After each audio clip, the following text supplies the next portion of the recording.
Welcome to Anatomy of Failure, the podcast where we dive deep into the lessons learned from missteps, setbacks, and the messy realities of building something great.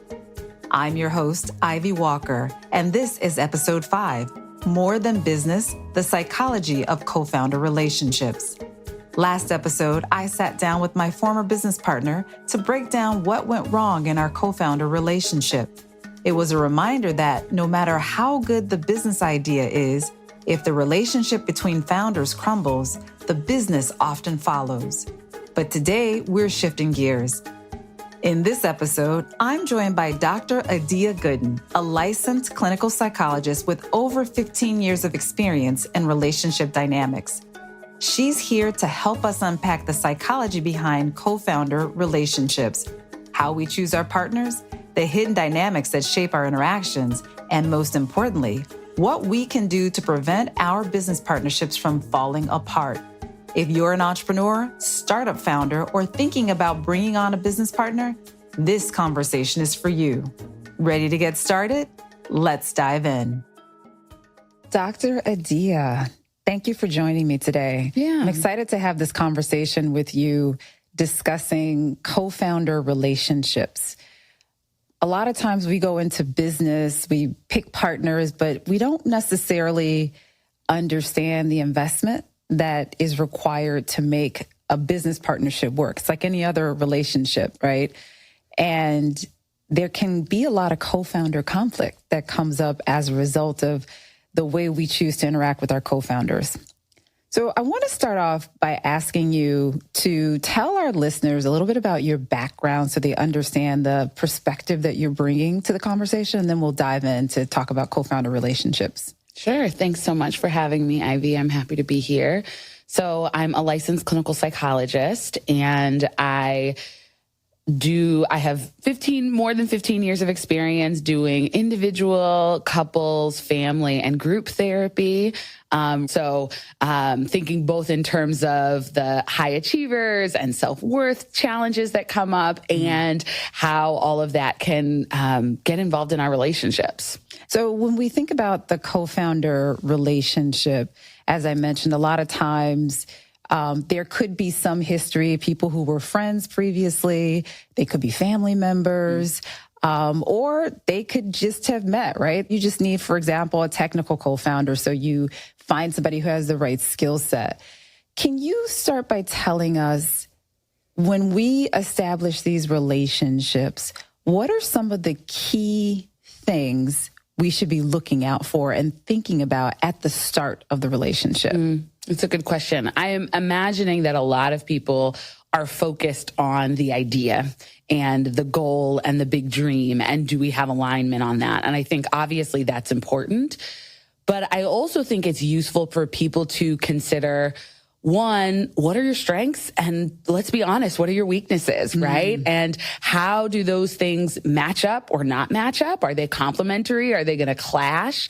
What are your communication styles, right? Are you able to share the responsibility and share the decision making? How are you going to navigate it if you disagree about the way to move forward with something?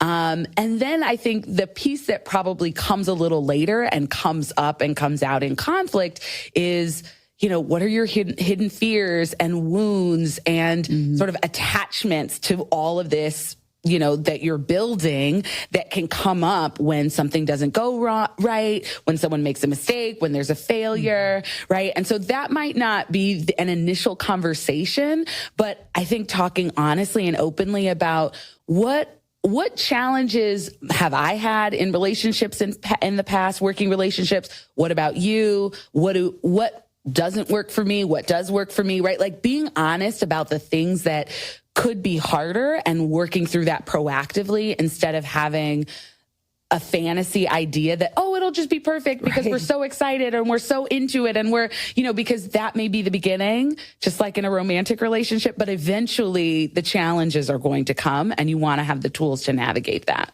Right. So people in general don't like conflict, right? We avoid conflict.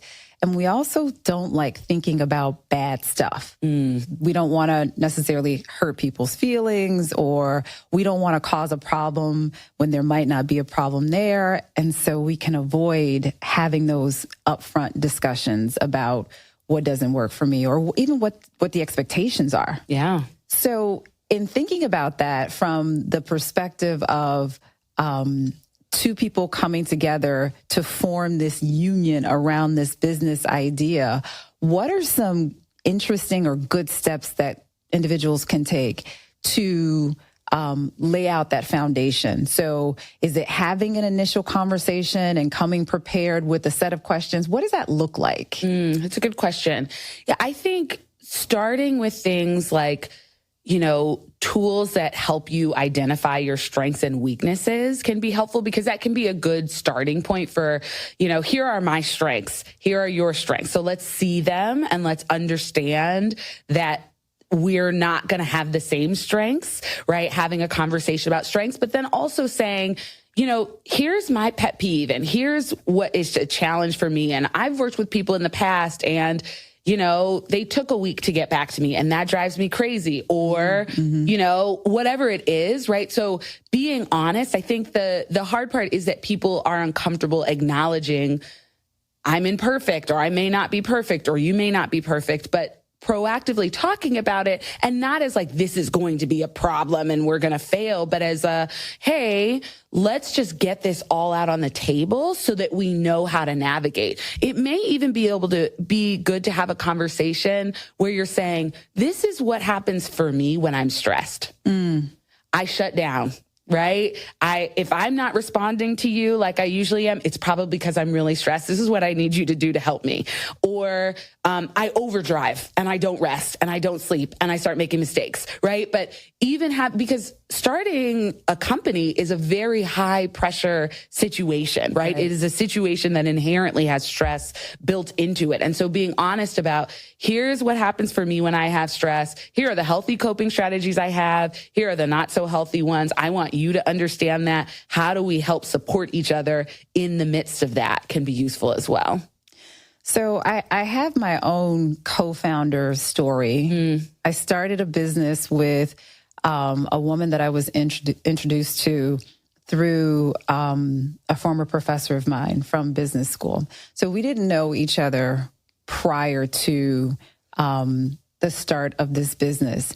And the relationship didn't actually go very well. Now, it was 10 years ago. Having time to look back and reflect on it, I can see what I did to contribute to the deterioration of that relationship. And I can also see that one of the big issues in the relationship overall was just a lack of communication and assumptions, right? And so for my part, I know I made a lot of assumptions about the meaning behind whatever she said or did or didn't say and didn't do. And then I would act accordingly to that. Talk to me about assumptions that we make in relationships and the stories that we tell ourselves about what other people are doing and how we can move past doing that. Yeah. I mean, it's such a great point. I think we tend to make assumptions and negative assumptions when we feel vulnerable, when we feel hurt, frustrated, and angry, right? So someone doesn't hold up what we thought they should do, or they say something and we think that's rude, or we feel, right? And then our minds are very quick at making up a whole story about, well, they can't, or they shouldn't, or why did they, or right? Like it's a whole story. And the thing is that when we're really caught up in it, we can't see that it's a story. Right. We think that it is the truth, right? That we are omnipotent and we know exactly what they're thinking and we know exactly what they're feeling. And that gets us into trouble because as you're sharing in your example, then we act off of the story that we have created. Our energy matches, well, if they're going to be disrespectful, then I'm going to do this, right? And then they're like, oh, and then you start something that may have been there, may not have been there, who knows, right? And so the practice of curiosity is incredibly helpful, right? The practice of, I wonder why she did that. That's interesting. That I wouldn't have done that. I wonder why and then just asking, right? Because often we make an assumption because, again, we feel hurt, we feel disrespected, we feel some kind of way. And then we make an assumption and then we don't ask, right? Because asking feels a little vulnerable. Right. Or we're like, well, why did you not, right? Like we're asking as an accusation versus asking because we're curious. I thought that we had talked about this. Can you help me understand why you didn't follow through on ABC as we discussed, right? And they might say, oh my gosh, I'm so sorry. I forgot, blah, blah, blah. When you've made the story of like, they just don't respect my decision making and they don't think that I make and they're just going rogue and right. Like, and so we want to slow down to be like, get curious. The other, recommendation I often give my clients is to say, the story I'm telling myself is that they're being really disrespectful and they don't trust me and they're just doing their own thing and we're no longer a partnership. Okay. Do you have factual evidence to support that? Right? And sort of even being curious about the story you're telling yourself so that you can slow yourself down to be like, okay, maybe this is an opportunity to have a conversation instead of going off and running on my assumptions. And so that actually brings up communication. We, in this day and age, use email and text a lot as forms of communication. And a lot is lost in an email, and a lot can be read into an email or a text, right? So tone is definitely missing. Talk about the role of forms of communication, the choice in the form of communication, how that can play a role in conflict or even conflict resolution. Yeah, I think it's important for people to understand what is appropriate for which forms of communication, right? Like what's appropriate for Slack, what's appropriate for text, what's appropriate for messaging, what's appropriate for email, what needs to actually be a conversation, right? And I think often because the conversations can feel so uncomfortable, if they are sort of conflictual conversations where we're navigating or bringing up something difficult, it can feel easier to just email about it or send a quick text about it or, write out a long email about it or whatever.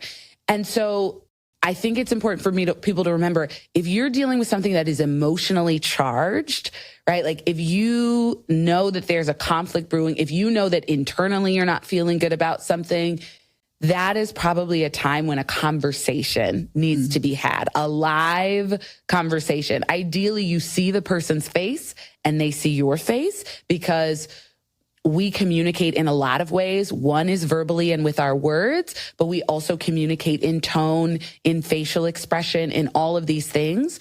And so even, if you're on the phone, which can be okay, but if you're on the phone or if you're on a video call, but cameras are off, you can't tell, is someone listening to me? Are they rolling their eyes? Are they listening intently and nodding?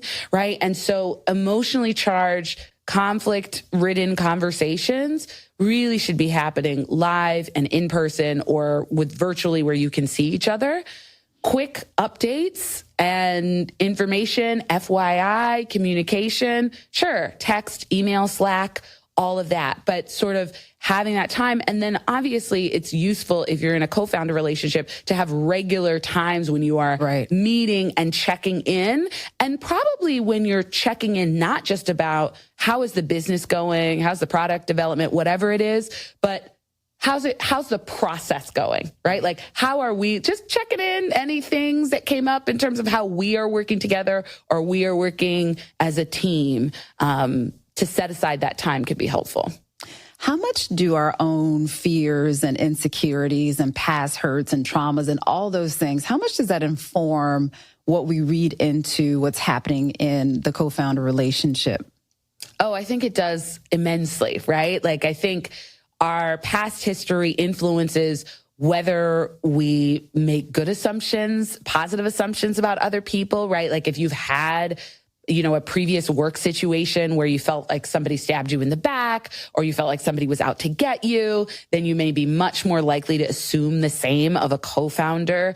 If you've had family history or personal trauma where somebody was harming you and you feel like you cannot trust people, right? Like that's certainly going to play into you feeling like, I don't know, there's not a small and not an insignificant group of people who are like, I don't trust anybody, right? Right. And if you're going in with that attitude, it's going to be very difficult to navigate this, right? Because it's inherently a relationship that requires trust. And so I think it influences our communication. We learn how to communicate through our families.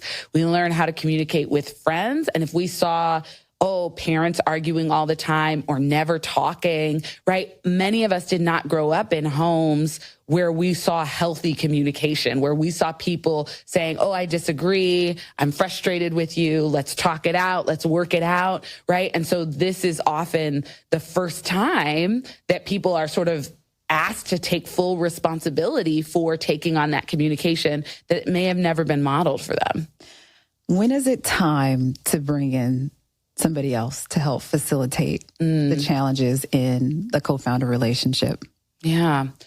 I would say if you feel like you just cannot get on the same page, if you feel very caught up in the story, if both people feel very caught up in the stories and the narratives that they have created, and you're starting to feel like you're my enemy more than my partner, if you can't get through a conversation of disagreement without sort of arguing or shutting down or not, right? Like if there's no productive conversation, then it's probably a sign that you need an outside person to help you mediate, somebody who can hear both sides, help each person hear both sides, help come to a resolution and come to understanding. If you're really avoiding each other or really high in conflict and it's just you're not able to navigate it constructively, that would be a good sign to bring someone in. And when we think about bringing somebody in, it takes me back to thinking about my own situation where my partner and I, and by the way, we have a business together still, but the relationship sort of deteriorated to the point where she was no longer working in the business as much as she had been. It was a huge regret of mine because the business could have been much bigger with both of us working in it. But, at the time, 10 years ago, 5 years ago, I lacked a certain self-awareness, I would say, about what I was bringing to the situation. And it took emotional growth for me to step back and recognize it. But there was a point in time when we sat down with a third party. And that third party actually was somebody that I had a previous relationship with. And so I don't think she trusted the process as a result. Talk about the reasons that if you bring somebody in to help mediate, it's important to have somebody that both people feel will be objective to their position. Yeah. Well, it makes me really think about what we work towards as couples therapists, right? And it's basically creating a connection and a relationship with each partner such that each partner feels heard, right? Like you're trying to, it may not be 100% even the whole time, but you want to make sure that each partner feels safe, heard, understood by you as a couples therapist, right? Otherwise, it's not going to work. And that's often why we avoid, I started doing individual therapy with this one partner and now I'm the couples therapist because there's already an established relationship and the other partner may be like, well, you probably are just going to take their side because you've been working with them for a year, right? So I think it's really important to have a neutral external party that both people feel comfortable with, right? It may be more convenient to get someone that you are friends with or, have had a relationship with before, but having someone who is coming in with fresh eyes, fresh ears, can really see both sides, and hasn't been hearing something, on the back end or before they're helping, I think is really important because you're trying to rebuild trust. You're trying to rebuild communication. And if one or both people are going into that thinking, well, this isn't going to work. They're not really interested in hearing me. They're not going to hear me. This is really just about pointing the blame on me, etc., then it's going to be hard for it to be helpful. Can you offer up some tips, ideas, or tools that individuals can use to increase their own self-awareness and understanding of where their emotional landmines might be? Because that seems like a driving force in the process. So what can somebody do? I'm in a co-founder relationship. It's not working. My business partner and I are not getting along. I feel like it's all their fault, right? A lot of that, right? That's the perspective we take. Like, I'm doing everything right and it's all their fault. If they would just listen, if they would just do this. But that's never the entire story. We always bring something to the conflict. So how can an individual who is in a difficult co-founder relationship start to assess themselves and figure out what they might be bringing so that they can address that? Yeah. Well, I am going to say that therapy is a really helpful tool because it is just a space where you can reflect on patterns and experiences, because sometimes what a therapist may say is this familiar to you? Does this dynamic remind you of anything? And you might say, oh, this is how me and my brother were, when I was kids. Or, oh, it sounds like my mom. I feel like she's treating me like my mom, right? And so just even unearthing. And so, okay, so if you feel like you're being treated like your mom when you were 16, sometimes it's, do you feel like a 16-year-old sometimes when you're talking to your co-founder? I do, right? And so then you start to know, oh, I'm acting like a teenager, right? And so even having that space can be helpful. I also would recommend people going back to that practice of curiosity, right? Like, what is it that's making me so angry? Right? Like, because sometimes, some frustration makes sense, but like we can get sort of enraged by something and getting like a little curious, like, okay, so they didn't respond to my email or they said something and I am like, and it's like, getting just like, why am I so angry about that? Yeah. What is that about? What is that connected to? Does this remind me of anything? Right? And then also, what is a way that I could show up better, right? How could I be more proud of myself in terms of how I'm showing up, right? Because at the end of the day, the only person that we can control is ourselves. And often when there's conflict, we sort of devolve into just reacting to what they're doing. But I think it's useful to take a step back and say, who do I want to be? And how do I want to be in this situation? Right? And it may be hard, it may be challenging, but how do I want to show up to these conversations and interactions in a way that I could be proud of, in a way that if other people saw it, they would be proud of me, I would feel good about it, right? And so there can also be that as well as like, who do I want to be in this situation instead of I'm just reacting to whatever they're giving me. So let's say I'm in a co-founder relationship that we just don't get along. We've started this business. It's not working for us in terms of the way that we mesh, but neither one of us is leaving this business. So we got to figure out how to work together. What are your thoughts on when two people just don't mesh? How do you build a framework of interaction in order to keep the conflict to a minimum and not destroy the thing that you're trying to create? Yeah, it's a great question. I mean, I think my first thought goes to being very clear on roles and responsibilities and who's in charge of what and who's making the decision on what. And can you sort of be very clear on that so there's not a lot of stepping on each other's toes or like, oh, that was mine and you took it, and right? But it's like, okay, you're handling this pile over here, I'm handling that pile over there. And I think the other piece is, even if you don't mesh, can you cultivate respect for each other? Because we're not going to like everybody. And we can still respect what someone brings. We can still respect their expertise, their insight, their, abilities, whatever it is, even if we're not like, yeah, I'd love to, hang out with you on the weekends, right? And so it's like, okay, let's clarify who's in charge of what, who is great at what, and going to do that. And how do we not step on each other's toes? And in that, how do we respect? Like, I respect that she is handling her business in this area and that isn't my area of strength. And so I'm really glad that she's doing it. Do I love exactly how she does it? Do I want to hang out with her and chat with her? No, but I can respect her and she's handling her business. And so and you know what? She respects me, that I am really good in these areas and I feel that respect. And so even if she doesn't always agree, she respects and honors my decisions, etc. And so I think that can be a piece, sort of going back to, well, why did you all decide to do this partnership in the first place? Because hopefully there was I see this in you and you see that in me. So let's return to that, honor that, and sort of like move together in a way that doesn't create a lot of conflict. I think that's such a key word, respect. We forget the value of whether or not I like you is really immaterial. Mm-hmm. It's whether or not I respect you.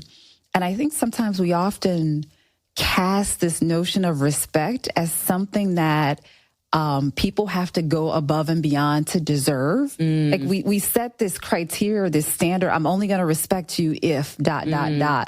And we sort of miss the point on what that looks like. Like, I respect you because you're a human, you're a sovereign human being. Yes. And you have a right to your reactions. You have a right to your thoughts. You have a right to your feelings. I might not like them.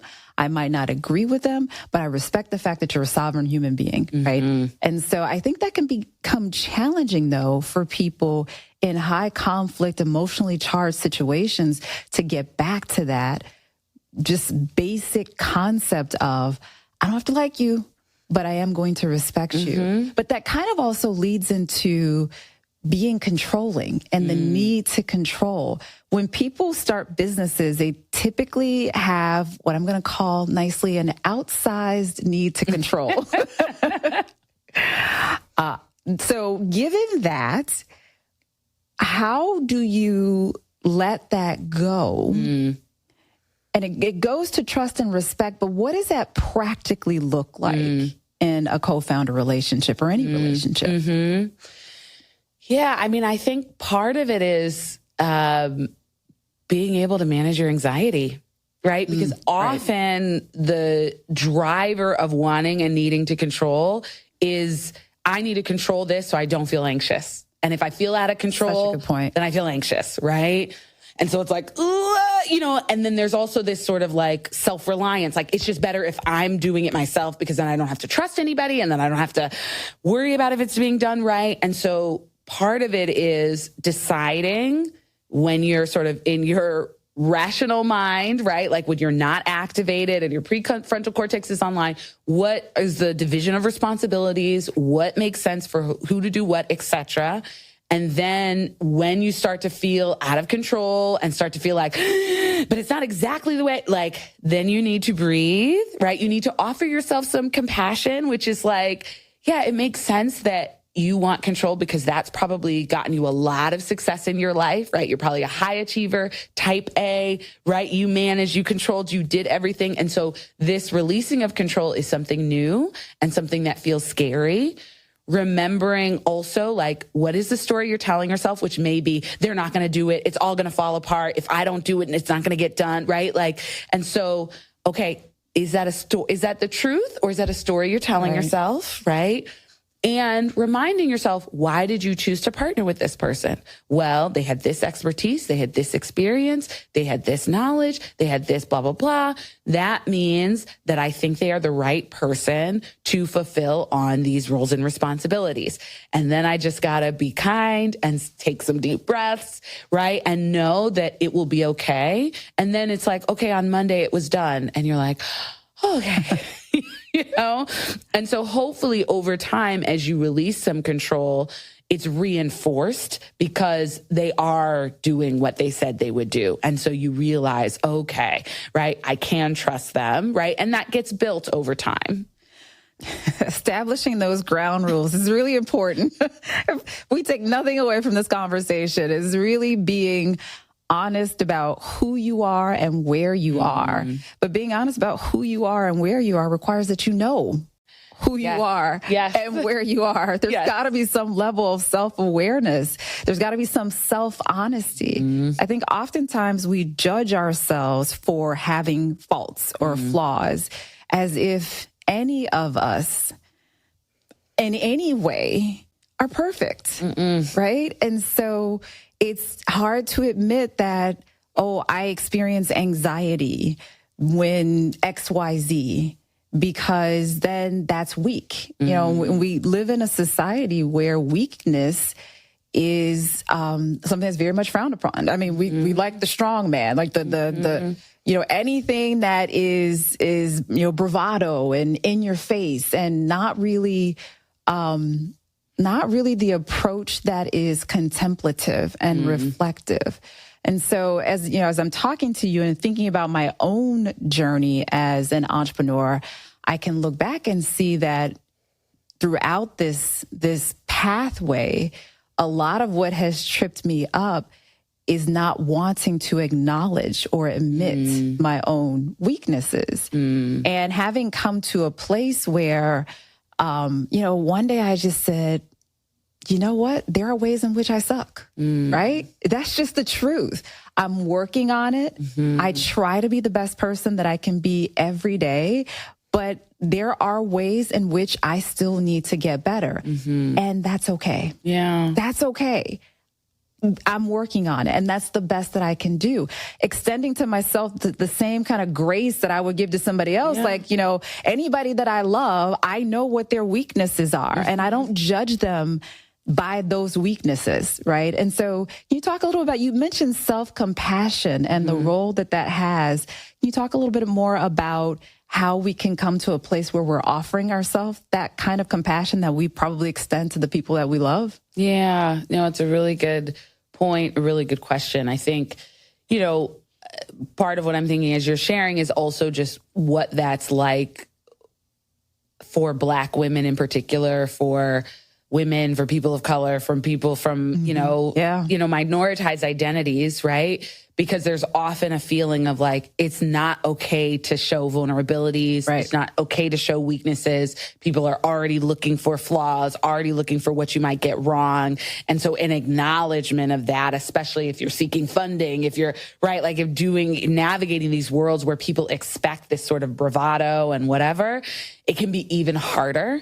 So I think just acknowledging that is important. Yep. You know, I talk a lot about self-worth and how people can connect to their unconditional self-worth, which I define as the belief that you deserve to be alive, to be loved and cared for, and to take up space just because you're human. And I like to get people to think about that by imagining a baby, like let's just say a 3-week-old baby. And if you've never, you know, connected with a 3-week-old baby, they cannot do anything for themselves. They can barely see. They barely have their eyes open. They can't hold their heads up. They poop, right? Like they need everything done for them. Right. And if any of us were holding a 3-week-old baby, there would be no question about whether or not that baby was unconditionally worthy. Right. And they have not accomplished anything, and they are not perfect, and they will not get everything right in their lives. Right. And so I think connecting to that part of ourselves that is worthy, even if we are making mistakes, even when we are fully human, which means we are not perfect, can be helpful and can remind us that we deserve grace and compassion. Right. That, you know, really, self-compassion is about acknowledging when you're having a hard time, right? Without judgment, right? It's tuning in to notice, oh, I feel tight, I feel hot, I feel angry, I feel frustrated, I feel whatever I feel sad. Okay, I'm going to accept that. I'm not going to say, why are you feeling that way? You know, I'm not going to judge myself. I'm just going to accept it. And then I'm going to affirm, like, yeah, this is part of having a human experience, right? Like messing up and making mistakes, and it's vulnerable and it's painful and it's hard, and you're trying your best, but you're still not getting it right. And you're doing new things. And so there's no way you're never going to fail or make a mistake, right? Offering that encouragement to ourselves, and then sort of figuring out, is there something I could do to take care of myself in this moment? given how I'm feeling, instead of the beating yourself up, right? The hyper criticism, the what's wrong with you that you made that mistake, which is often how high achievers respond to ourselves. Yeah. Yeah. I mean, that's how we become high achievers, right? It's the pushing yourself. But we can push ourselves and still offer ourselves compassion. Yes. Right? Yes. It's not a mutually exclusive situation. Right. And I actually think the self-criticism route to success, which, I have certainly been on that track, I don't think it's sustainable, right? Mm-hmm. So we burn out eventually. It's also where we may be more likely to go down a track that really isn't meant for us because we're trying to prove something to ourselves or other people. Oh yeah, been there. More than what's aligned. And I think that there's a way to get excited and energized by things that truly light us up, things that we're really called to do, and to do them in a more sustainable way, and to do them with self-reflection and self-honesty and self-compassion that doesn't have to involve beating ourselves up. Yeah. You mentioned a point earlier about individuals who have a minoritized identity, right? Mm-hmm. So there are much higher pressures on us to appear to be perfect, right? Mm-hmm. So we all learned you got to be twice as good, work twice as hard, right? We all learned that, right? That's ingrained in our DNA. And so when it comes to these shortcomings, whether it be in the co-founder relationship or however it might be playing out in our lives, it can be very difficult to embrace the shortcomings, embrace the flaws. But without embracing it, how do you change it? How can you change that situation if you won't even admit that it exists? Right. Exactly. You have acknowledgement and acceptance are really the first steps for change and growth. And often the self-criticism can be sort of like, I'm just the worst, which is really not helpful because you're not the worst, right? You may not. Well, if you are the worst, that's an accomplishment. Right. Apparently you're the only one of us, right? Let's figure that out. But you know what I mean? It may be, okay, my challenge in communication is that I shut down and I don't clearly articulate what I'm thinking or what I'm feeling. Or I tend to people please and I say that it's okay until I get pissed off and I blow up. Right? It's like just acknowledging this is my pattern. I'm a human. I've had human experiences with my family, with my friends, with other co-working, situations, other employment situations.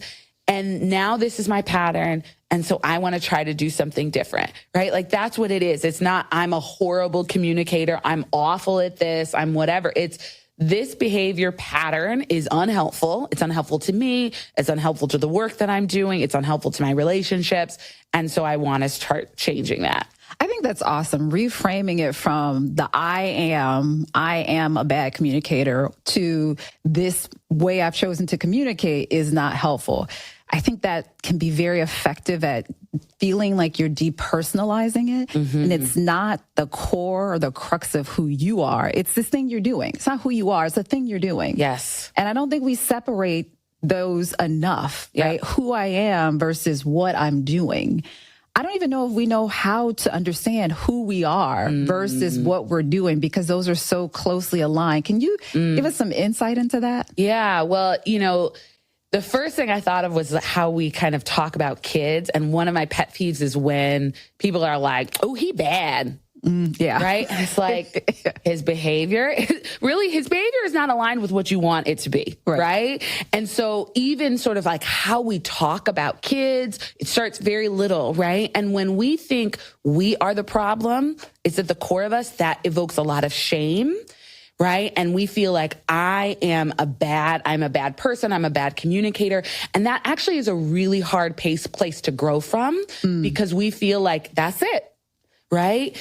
If in contrast, we can say, let's look at the behavior that is happening, it allows us some space. And if we can hold this truth of, you know what, I'm unconditionally worthy as a human. That doesn't mean I'm a perfect human. That doesn't mean I get it all right. But if I hold the truth that I'm unconditionally worthy, then that actually gives me a safe space through which to look at, ooh, that behavior that was kind of hard. That might have been hurtful to me, to someone else. Right. How do I improve it and how do I grow it? Because I want to grow and I want to learn and evolve, not try to prove to the world that I'm perfect. And that even works well when you are assessing or sizing up other people, right? So when you talk about the co-founder relationship, my partner is whatever. My partner is controlling. My partner is a bad communicator. It's really the behaviors that you should be addressing, not what somebody is or isn't. Right. And even in the way that gets communicated, it can leave them space to take a step back and say, okay, you know what? My behavior is controlling, rather than defend themselves. You said I'm controlling. I'm not controlling. So now I'm defending myself. Right. Versus having the space to look at the actions that I've engaged in. That is such a good point, right? If you say, when you email me every 2 hours to check in on how this project is going, I feel controlled by you. I feel micromanaged by you. Mm-hmm. That's a very different conversation starter than you're just so controlling and you don't trust me, right? Yeah. And so where do you go from there? When you started there, where do you go but down? They're going to defend themselves. You're going to be like, right. But then if you say this behavior of you emailing me every 2 hours to check makes me feel like you don't trust me and you don't trust my process and it makes me feel controlled, then I'm not trying to control you. I'm sorry. I'm really anxious about it. Let me step back. Can we just agree that at the end of every day, there'll be a status update because I realize I can't do this next thing until this is done. I'm going to work on managing my own anxiety. I mean, this will be ideal situation, right? But I'm going to work on managing my own anxiety. I will not email you every 2 hours. I could see how that would be frustrating. Right, exactly. So after co-founders have found a way to work through the conflict or figure out how they're going to work together, what tips or advice would you give for maintaining that emotional hygiene, for keeping things running smoothly? Yeah, it's a great question. I mean, I would recommend, maybe monthly check-ins and quarterly kind of longer check-ins, right? So if you're going to do a monthly check-in, just like, hey, how are we feeling about, like, once things are good, how are we feeling about how we're working together, right? Are there things So a relationship check-in. Yeah, relationship check-in. Because, I'm sure you're meeting and talking all of the time, but you're talking about the business, the company. You're not necessarily talking about how are we communicating. And we don't want to turn into, when you watch the reality shows and it's like every 5 minutes, they're like, how do you feel like we're communicating? Do you feel like we're getting along? It's like, okay, that's a little too much, right?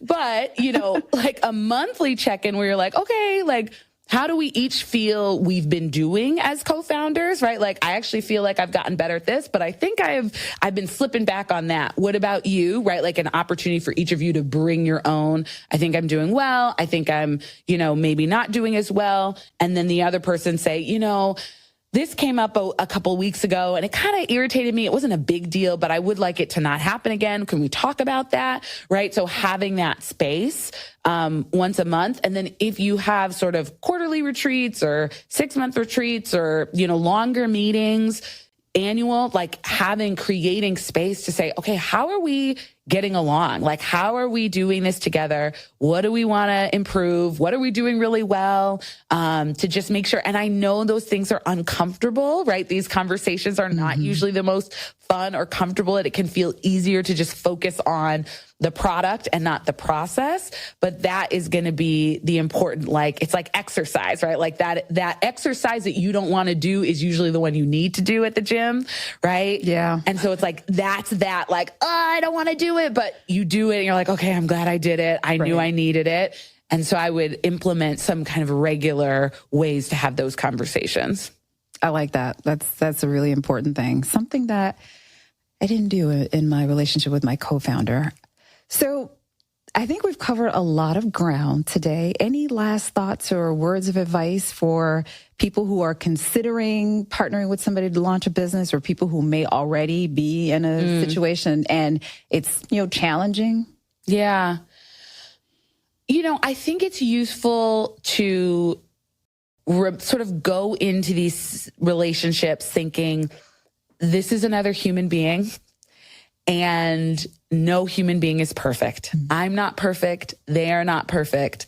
Let's drop the fantasy that it's just because sometimes it could be a love affair in the beginning. So let's drop the fantasy that everything is going to go perfect. And also, how do each of you commit to talking to each other when things start to get hard? Right? Instead of waiting and waiting and waiting, right? So making a commitment to say, hey, we're going to tell each other if there's something brewing, if we feel like, we feel disrespected or we feel hurt or we feel misunderstood, we're going to commit to having that hard conversation about it so we can nip things in the bud and we can focus on what we are really here for and not let our relationship take over and take up all the space in the business. That's how it happens, is when there are problems in the relationship, then that takes up too much space and you're not focused on what you're supposed to be focused on, right? But if you can sort of address things as they come, and that doesn't mean every time someone annoys you, you're like, you're getting on my nerves, right? But like if it's a more serious thing, you can address it, then you can make the main thing the main thing. Well, thank you so much, Dr. Adia. This has been very enlightening for me. Should I ever enter into another co-founder relationship, I've learned a lot that I would put into practice. But thank you for joining us today. You're so welcome. Thank you for having me. Thanks for joining for this episode. One of the biggest takeaways, self-awareness and communication are everything. If you don't take the time to understand yourself, your fears, your triggers, your communication style, you're setting yourself up for friction with your co-founder. And avoiding tough conversations doesn't make the problems go away. It just delays the explosion. If you found this conversation helpful, be sure to subscribe and leave us a review. You can find the video version of each episode on my website, anatomyoffailurepodcast.com, where you can also get tools to help you apply what you learn in each episode. Thanks again for tuning in to Anatomy of Failure, the podcast where we dissect what went wrong so you can get it right. I'll catch you next time.